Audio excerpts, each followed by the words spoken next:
What's up, everyone? Welcome back to another review, and this time we're taking a look at Stan Helsing, a horror parody.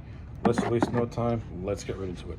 The overall story of this movie is as follows. Stan and his three friends are trekking through this deserted gated community, so that way Stan can deliver videotapes to his boss's grandma. While in this abandoned complex, they come across these six famous horror icons of the 70s and the 80s, which are Leatherface, Pinhead, Jason, Michael, Chucky, and Freddy Krueger. Now, while in this complex, they gotta fend off these six monsters, all the while taking on other threats like like homicidal hitchhikers, creepy gas station attendants, and stuff like that. And of course, throughout the course of this movie, Stan Helsing realizes that he's a direct descendant of the great monster hunter Van Helsing, who was most famous known for being the arch nemesis of Dracula. So yeah, that's the overall plot line of Stan Helsing. My thoughts on this movie are as follows. I think this is a decent horror comedy.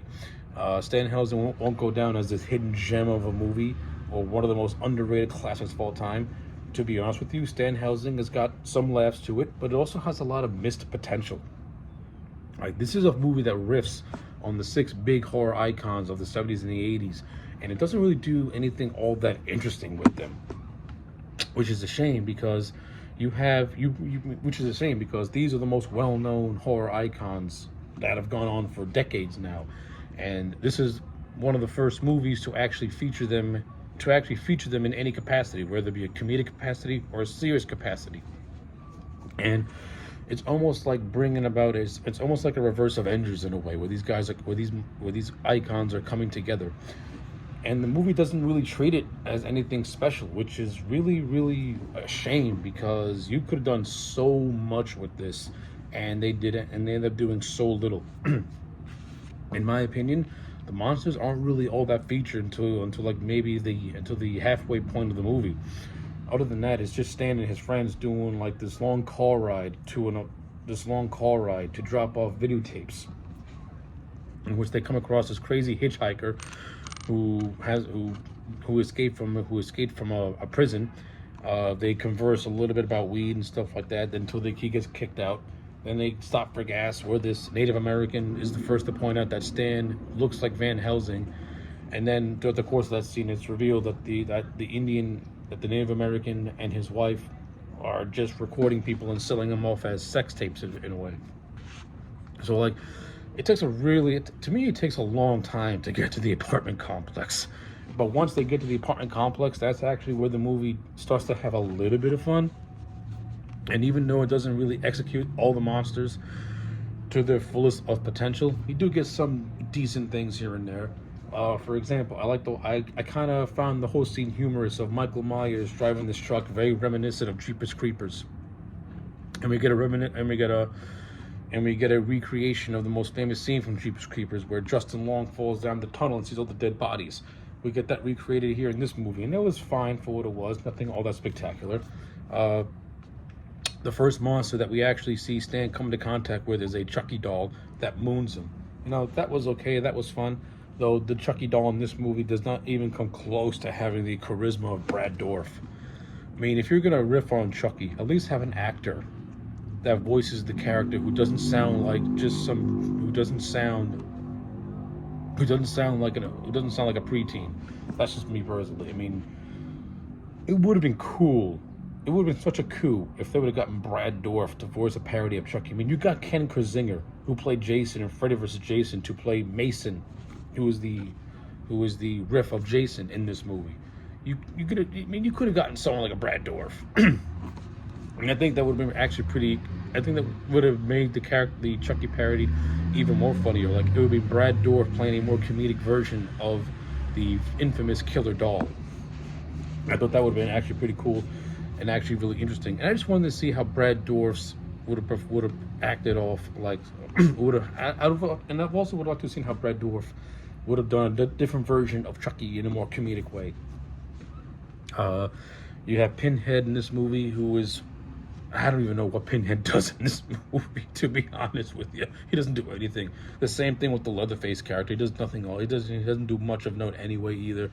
The character of Freddy The character of Freedy has one sequence where the characters are in a go to fall asleep on a bed. We see a dream sequence where he pimp slaps him with an oversized glove.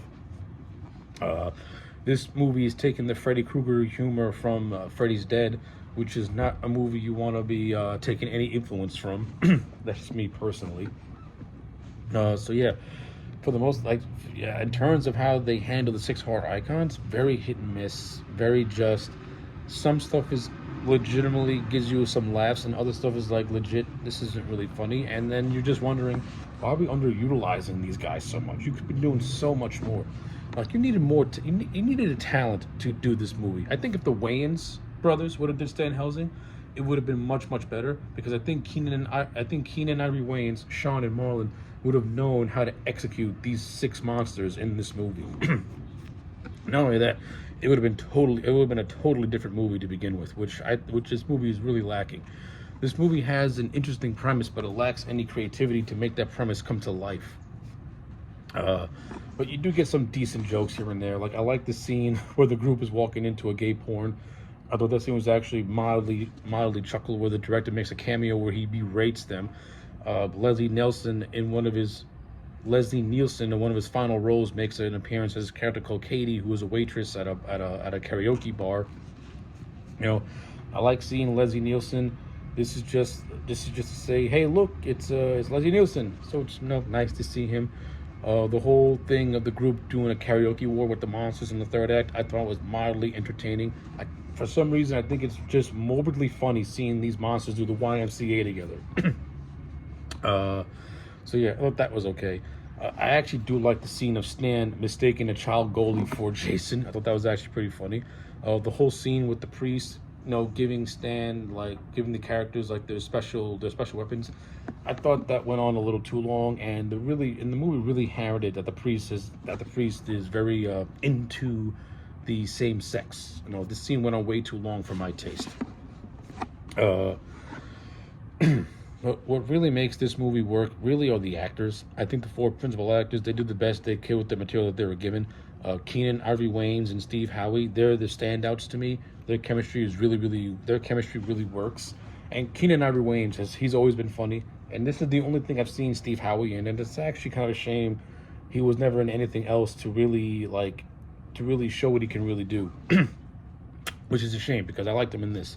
I like the character of Stan. I like how he's somebody who avoids everything at any cost. Like, there's the opening prologue. We see him working in the video store.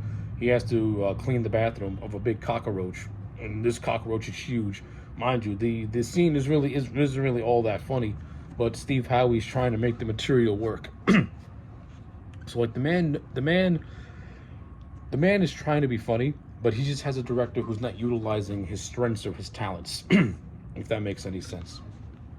In terms of a production standpoint, the movie is well done. It is well shot. The effects look good. Some of the scenes, there are some legitimate, entertaining scenes in this movie that I did like. Like I said, I like the whole third act with the monster karaoke. I do like the look of the monsters and how they're riffing on their original looks. So, like, this movie's not all bad, but it's not all good either. It's very middle of the road. It's kind of like Shriek, if you know what I did last Friday the 13th. It's a movie with potential, but it doesn't even scratch the surface of what that potential is, which is why, at the end of the day, I'm going to give Stan Helsing I'm going to give it a 5 out of 10. It's not horrible. You can watch this movie and not feel dirty watching it, but it's just a movie that you can put on for 90 minutes, get a couple of chuckles out of it, and then move on to something different. So yeah, 5 out of 10 for Stan Helsing. Let me know your thoughts in the comment sections down below. Like the video and subscribe, and I'll check you back next time for more.